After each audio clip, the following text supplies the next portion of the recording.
Hi, Epilepsy Warriors. Yes, it's been a while since I did my last video. Um, the last time you saw me, I was in Cleveland Clinic with a large, horrible mushroom cap covering, oh my god, with my glasses. They were so stretched out, they look awful, but my whole head, as you probably realized, was totally shaved on this side. They put all the leads on my right head, so my right head, the right side of my head. So I didn't let them cut any of the hair on my left side. So this got to stay. And what's been cool is this haircut somehow has been in style. At least I keep telling myself that. So it's kind of worked out for me. But I know it's been a super long time since I made a video, and I wanted to come back and do a video for my post-surgery, even though that was nearly a year ago. Life got a little got a little crazy. As you know, well, I'm sure you watched my SEEG video from the hospital, but right when I came home, I actually, on top of recovering from the surgery, I think it was about a week from being home, I decided that I wanted a divorce. And I think a week after that, my grandmother had a stroke.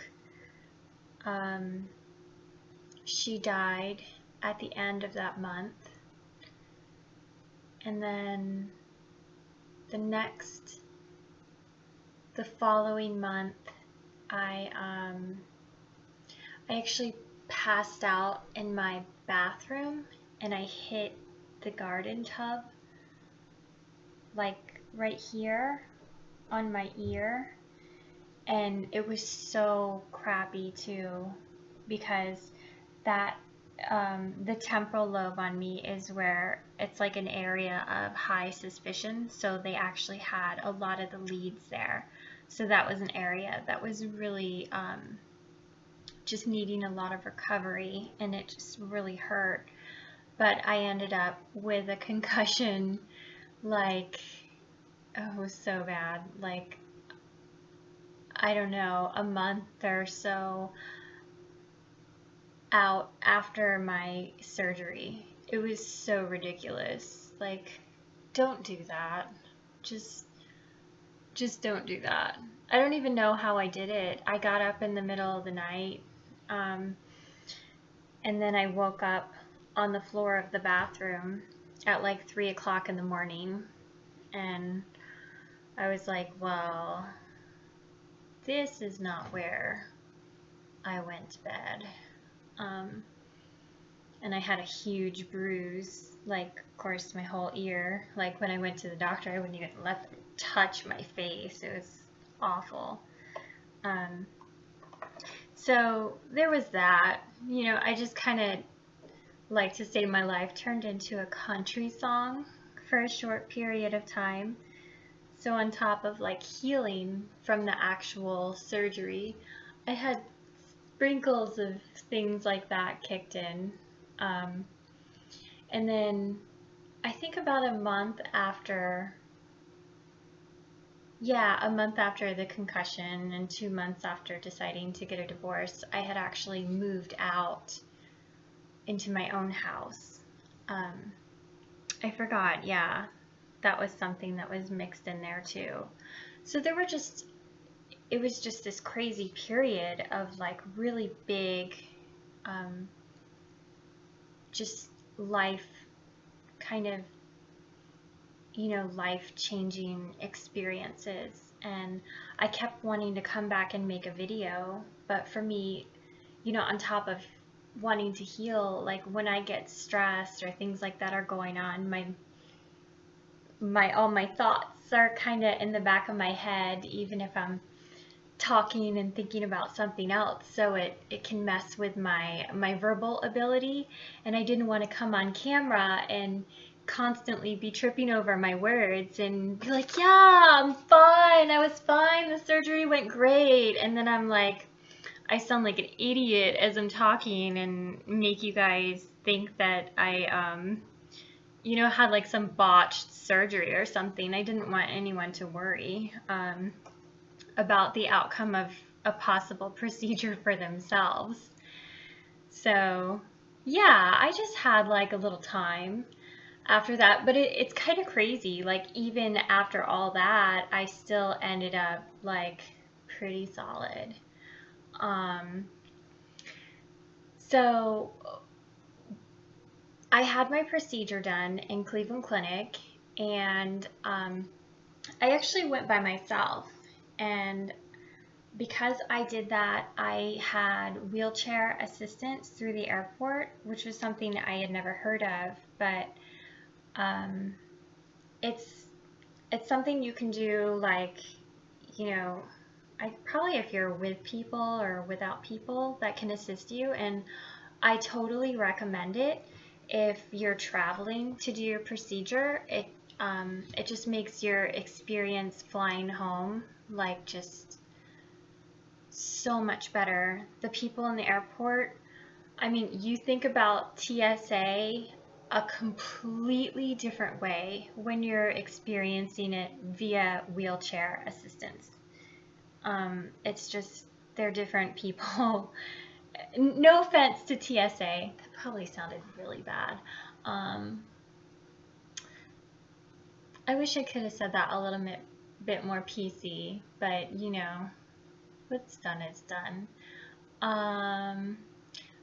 Anyway, wheelchair assistance is solid. I would do that if you're traveling after this procedure. It needs to happen. So yes, I recommend that. As soon as I came home, sleeping was like my super most favorite best friend. I mean, the first week I was pretty much face down, like dead to the world. I wasn't really into the pain pills too much. They kind of mess with my stomach a little bit, and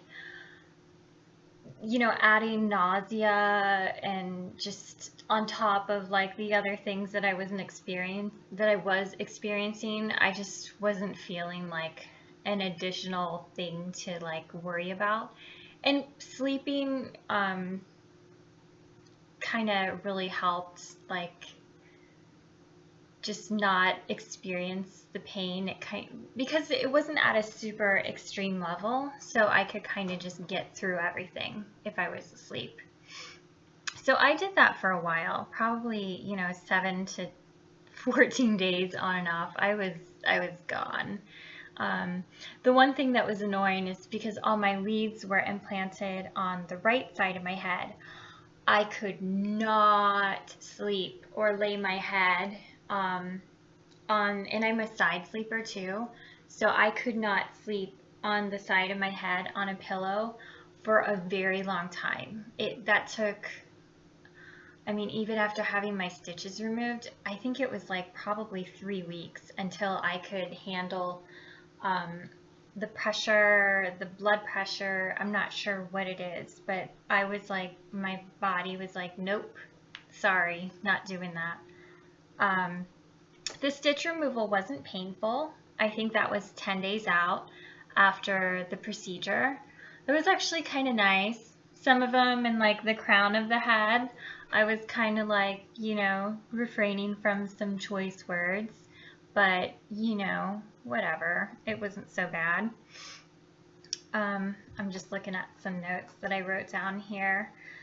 The one thing, especially as a woman, that was really awful, and I'm going to post some pictures too so you can see kind of like some before and after, was the hair falling out. And my hair fell out so much. Oh my gosh, I was in tears probably at a couple points because it was just, it wouldn't stop. And not everybody, you know, this was just for me. I have really fine hair. Maybe that's just because of the texture of my hair. My hair is kind of like thicker baby hair, basically. But I think it's the anesthesia that can make people's hair fall out. And with the implant and explant, we tend to get 2 nice rounds of it. So it's not great on your hair. One thing they tell you to use is baby shampoo. And I was doing that for a little bit, but then I wasn't sure if maybe it was actually making my hair fall out more. So I started using Redken shampoo. I know it's a little bit pricier, but I'm just like, look, you know, it's my hair. I'll not eat lunch or something a couple times a week to have my hair be prettier, you know.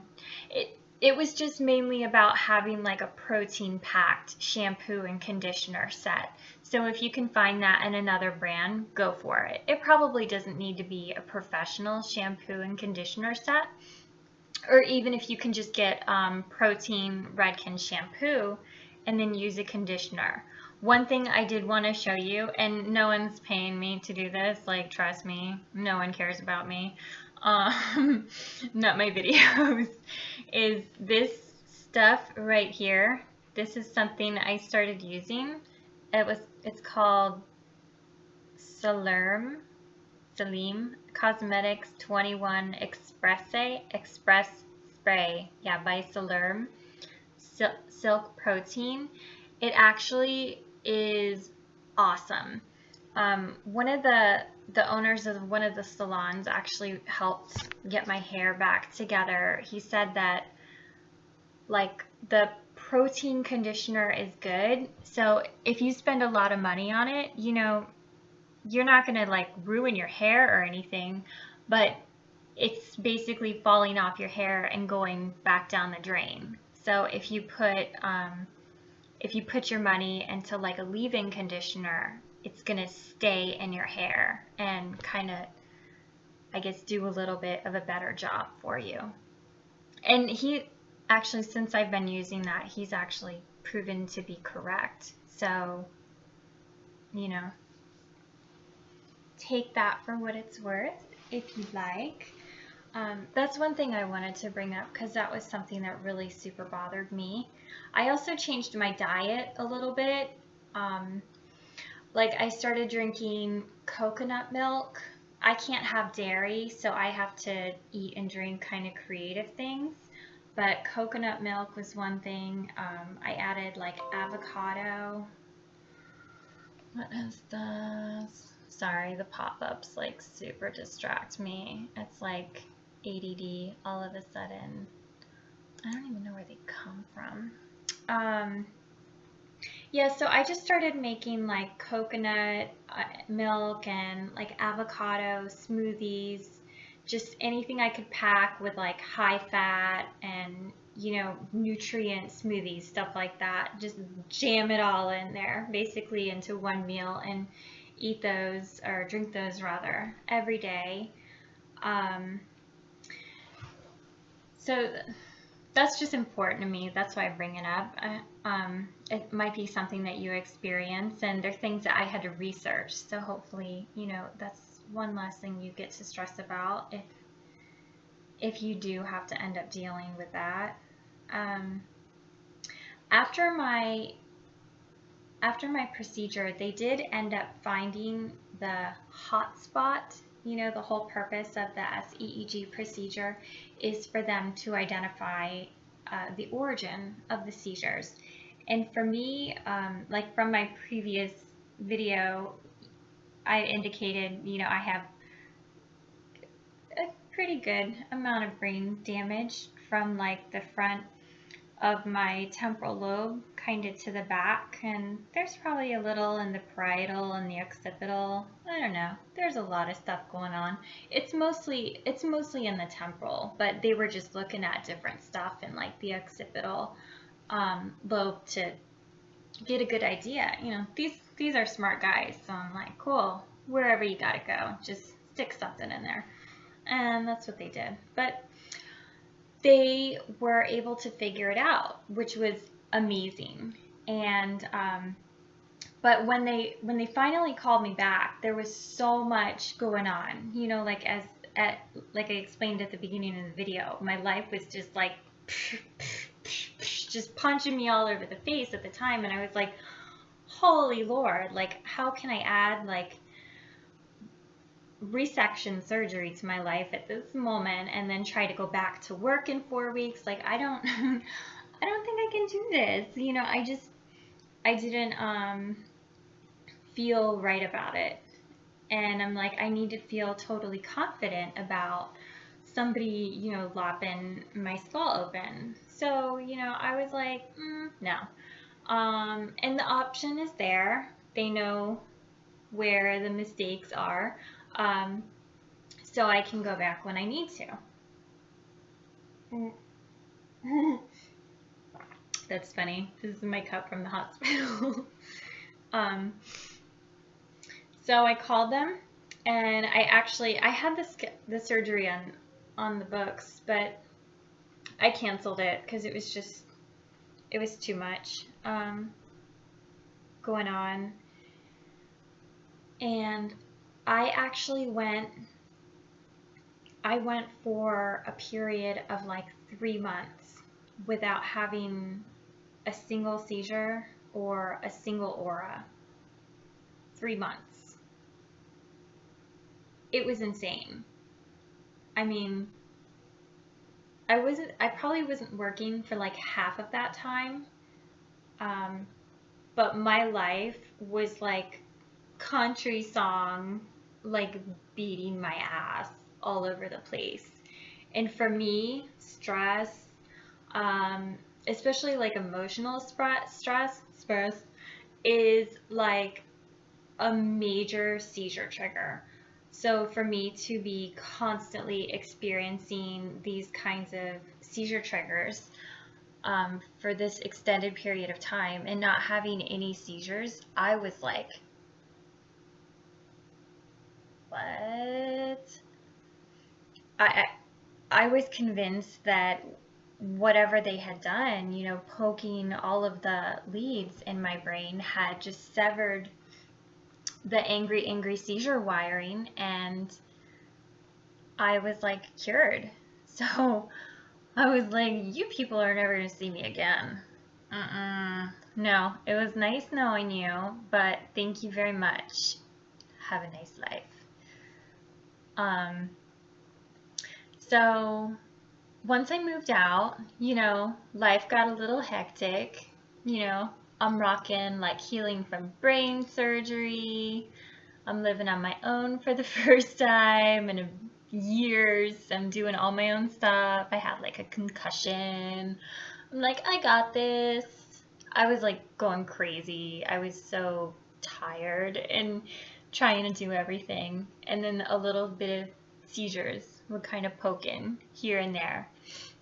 Not a lot. Still like way under the amount that I had ever had in the past, and I'm still there. Like I'm still having a little bit of seizures, which sucks. I was hoping that they would never come back, but the amount of seizures that I'm having compared to the amount of seizures that I was having prior to the SEEG procedure is probably the percentage that they promised me I would be at as if I would have had the resection surgery. And I'm not sure if I said that in a manner that definitely makes sense. I'm basically having the amount of seizures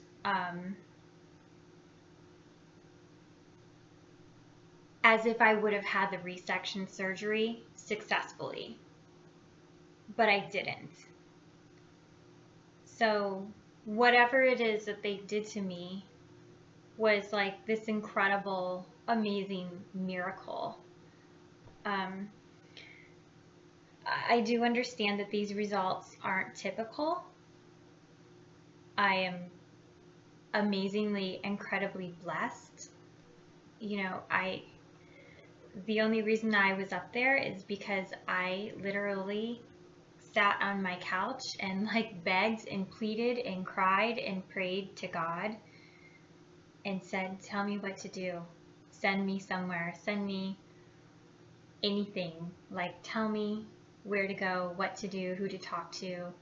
And Cleveland Clinic was one of the places that I ended up contacting after praying to God.